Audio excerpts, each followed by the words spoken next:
Australia may still be grappling with an economic slowdown, but big banking bonuses aren't necessarily a thing of the past. A survey by Lloyd Morgan of 1,280 professionals revealing that over the past year, 49% received an average cash bonus or commission of just under $20,000. Well, let's get some more on all of this, and we are joined by Kym from Clarius.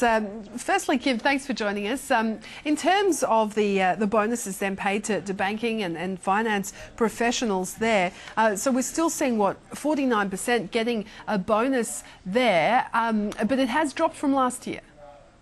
It has dropped marginally from last year, and I guess that's not surprising in some respects, but bonuses obviously still appear to be a fairly large portion of how salaries and remuneration packages are put together in the banking and finance industry. And I guess to see some of the huge bonuses that have been paid in that sector, it doesn't really come as a surprise, given although the economy is not terribly strong at the moment, the banking sector is doing pretty well.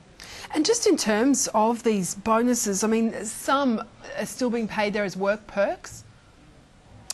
Yeah, look, I think what we're seeing happen, I mean, historically bonuses have generally been cash-based, and we still see that as the predominant way that bonuses are issued and are paid. But I think what we're seeing as a trend across all industries, not just banking and finance, is that employees are starting to negotiate more non-cash or non-financial incentives, which include things like flexibility, working from home arrangements, and things that are more lifestyle oriented as opposed to cash-based.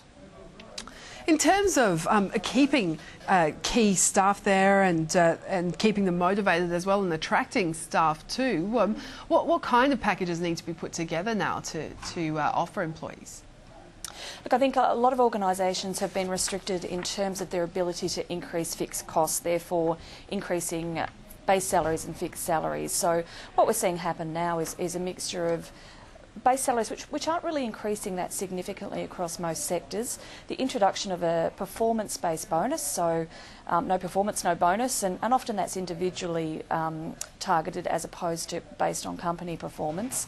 As well as, you know, we've seen the traditional things like car parks, mobile phones, motor vehicle financing arrangements, and as I said, more and more these non-financial components, like, you know, potentially working less hours or less days across a period of time for the same fixed salary. Will there be much impact if we see the Labor government re-elected and the changes to the FBT go through to that car component of these salary packages? Most definitely. Look, I think it'd be fair to say a lot of people would be renegotiating based on some of the changes that would come into play if that was the case, without a doubt. What about in terms of states and the way the payment? Obviously New South Wales, where the majority of those banking and finance bonuses are paid.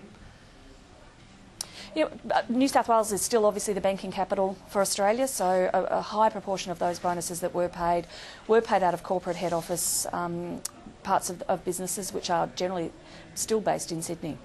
What about in the accounting profession? What were we seeing there? What have you been seeing in terms of cash bonuses?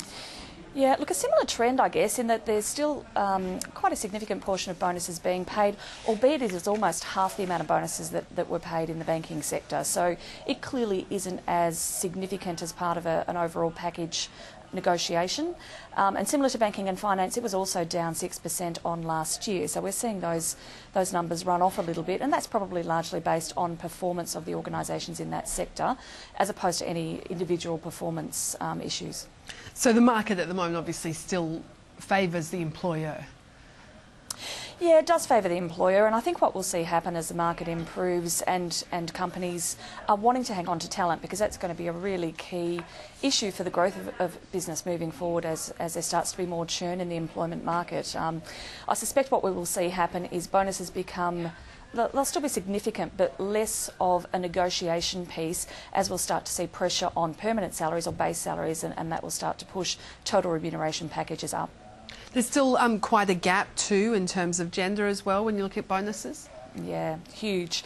And that's consistent across all the sectors that we surveyed, which is obviously banking, finance, accounting and the IT sector. But the banking and finance stat was actually quite alarming, where we saw men paid on average triple the amount of bonuses that are paid to women in the same sector. All right, thank you so much for taking us across those latest findings. My pleasure, thank you. Kym there.